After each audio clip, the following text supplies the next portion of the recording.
Boruto revealed its next villain, and her name is Akebi Otsutsuki. You see, this has been a long time coming, ever since Amado explained his plan to resurrect his daughter Akebi. She died from an illness over 15 years ago, the same year that Boruto was born. Now that detail is really important, but we'll circle back to it in a bit. You see, chapter 18 explained this plan in detail. He goes on to say that he created a fresh body for Akebi to inhabit, which he calls a resurrection vessel.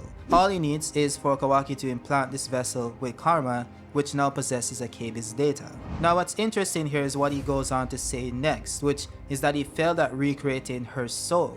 And that's because it's an act permitted only to gods. The key takeaway from this is the word create, which puts Amado's true plan into perspective. You see, the entire fandom believes that Amado intends to resurrect Akebi, as in bringing her back from the dead. I mean, it makes sense. Amado himself said it in chapter 75, that he intends on bringing his daughter back to life, which can only mean one thing. Now the problem with this plan is that it doesn't make sense in this context, and let me explain why. You see, the karma seal doesn't bring people back from the dead, it prevents them from dying. As stated by Momoshiki in chapter 67, in addition to being a receptacle for one's soul, a vessel also serves as its anchor to the world of the living. And of course, what anchors the soul to that vessel is the karma seal. That is why him losing his vessel would result in his instant extinguishment, just like in Ishiki's case. We have to remember that the entire plan to defeat Ishiki relied heavily on removing Kawaki's karma seal. That is because without a vessel prepared to be a receptacle for Ishiki's soul, he would instead travel to the afterlife or be extinguished. That is also why, even though Kawaki's karma seal was later reconstructed and his body still possesses Ishiki's data, Ishiki's soul still remains extinguished and Kawaki isn't becoming Ishiki. Now this is important for Akebi's case since the same thing applies here as well. When Akebi died over 15 years ago, she didn't have a vessel implanted with karma, which would have anchored her soul to the land of the living. This simply means that the original Akebi, just like Ishiki, either passed on to the afterlife or that soul was extinguished. Now it is important to note that souls being extinguished seemingly only applies to the Otsutsuki, since human souls travel to the Pure Lands as established in Naruto. With that said, the karma seal doesn't function as a summoning mechanic similar to Edo Tensei. That jutsu binds the soul of a deceased person to a living vessel, which means it has the power to summon souls from the Pure Lands. The karma seal instead prevents the soul from leaving the realm of the living in the first place, thus being described as an anchor, and also why Momoshiki's spirit lingers around Boruto. So how exactly would Amado resurrect Akebi using the karma seal when she's been dead for 15 years? Well, the answer is that he doesn't. You see, Amado's goal isn't to bring the original Akebi's soul back from the Pure Lands. It is instead to create a new copy of that Akebi. Now for this to make sense, we need to go back to chapter 47. This is when Amado explains that when an Otsutsuki reincarnates using a vessel, every other karma seal implanted in other vessels are simultaneously erased. He suspects that is some sort of safety feature to prevent the risk of creating duplicate copies of the same personality. This means that a separate instance of Ishiki with the same personality could have spawned from Kawaki's body if it wasn't erased prior to Ishiki resurrecting in Jigen. This would have confused the karma seal, thus resulting in a second Ishiki being created. This explains why it has the failsafe that erases every karma seal aside from the one Otsutsuki chooses to resurrect in as a precaution. What this establishes is that the karma seal has the power to create duplicate personalities, which is exactly what Amado wants. This once again takes us back to chapter 75, where he states that he preserved Akebi's brain and also succeeded in extracting and backing up her memories. This was then implanted into a clone body in the form of Delta. She had Akebi's voice, her exact appearance, plus her memories, but she was a total stranger. He goes on to say that she definitely retained Akebi's memories in full, yet she wasn't Akebi. It wasn't just her personality, but her humanity. It seems a human's consciousness is more than just an aggregate of memories. Even if I could create a new person, it just isn't possible to reproduce one who had existed before. And that is when he finally realized that his daughter no longer existed. So Amado knows that the original Akebi is gone. No matter how many times he tried, the personality just wasn't the same. Now, the karma seal is of course a bit different. It is able to create an exact replica of the consciousness which stemmed from the data it contains. So while Amado can't resurrect the original Akebi, he can definitely create a new copy that is just like her. As he stated in chapter 75, my efforts at reproducing, which, the keyword there being reproducing, personality, which crossed into the domain of the gods, was only possible with the Shinjutsu known as karma. Now, since you all understand that Amado's goal is to recreate Akebi, not to summon her soul from the Pure Lands, what exactly is the issue?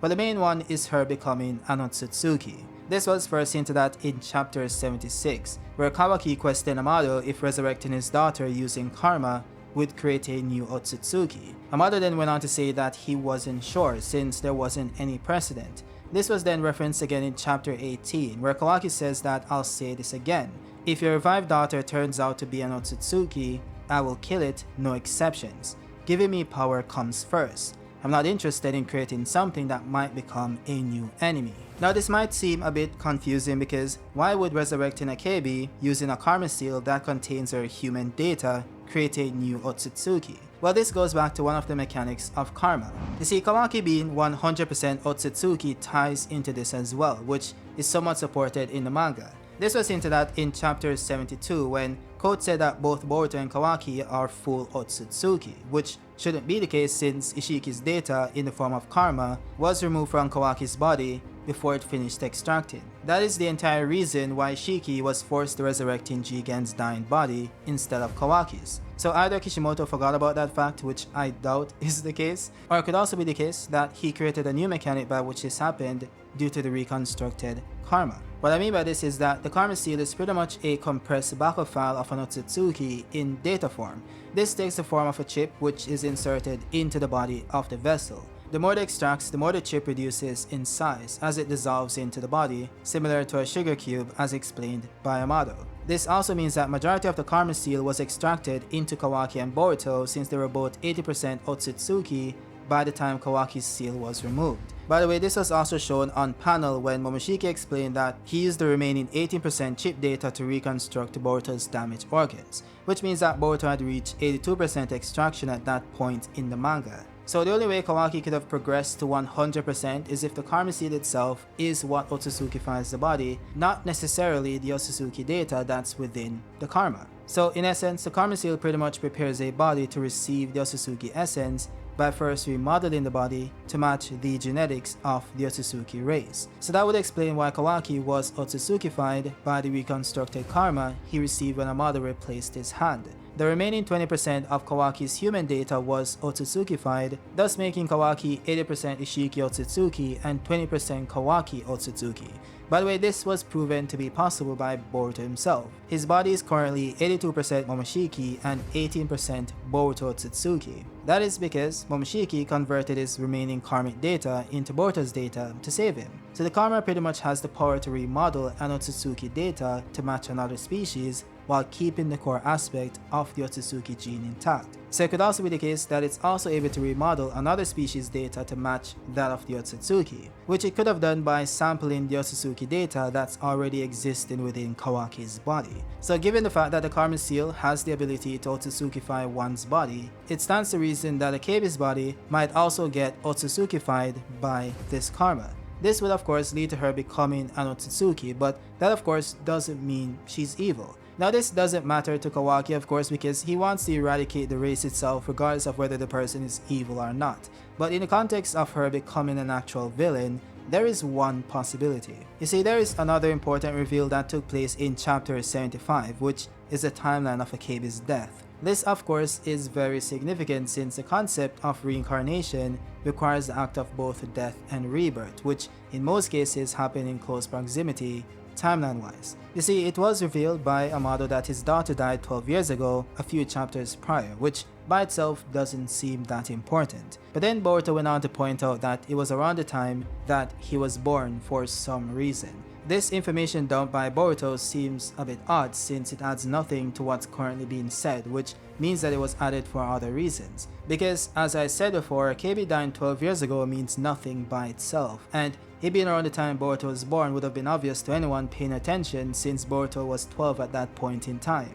So why have the character himself point this out within the story? What is Ikimoto trying to imply? Well, let's go back to Akebi for a second, and I did cover this in my video on Boruto being Shibai's reincarnate, but it is somewhat relevant here as well. You see, what's also revealed in this chapter is that she suffered from a terrible disease. The cause itself was unknown, and no drug or cure was effective. It was so puzzling that all doctors had given up on it. Now, of course, it is possible that she had some weird illness that led to her death, but what if that wasn't the case? What if Akebi was Shibai's reincarnate? Now, I'm sure some of you guys are ready to leave the video, but at least hear me out before you do. And by the way, 75% of you guys are not subscribed to the channel, so if you guys are enjoying the content, drop a like for the algorithm and subscribe for more videos just like this one. With that said, let's get back to the video.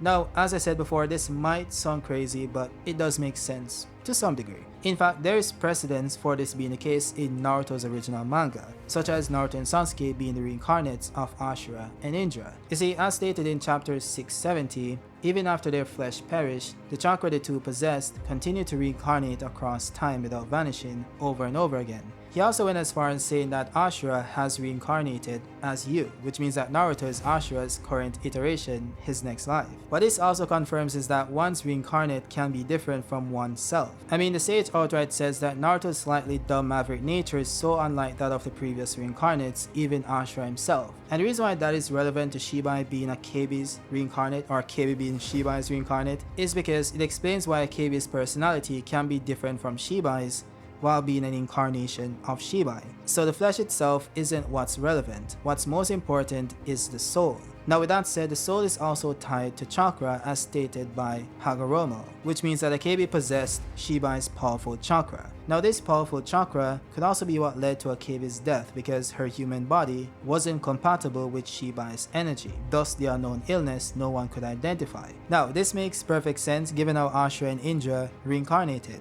It was always through their own genetic descendants, that being the Senju, Uzumaki, and the Uchiha. So even though the conflict itself was more so between the two brothers whose souls reincarnated through chakra, they always chose their own descendants. Why is that? Well, I believe it has something to do with genetic compatibility or wavelengths. This is somewhat similar to how everyone isn't compatible with karma, which is why it took Ishiki over 2 millennia to finally find a proper vessel. The same applies to the process of reincarnation. So let's say Akebi was Shibai's reincarnate that possessed his chakra, and she now has an Otsutsuki body that can wield that power. What exactly does this mean?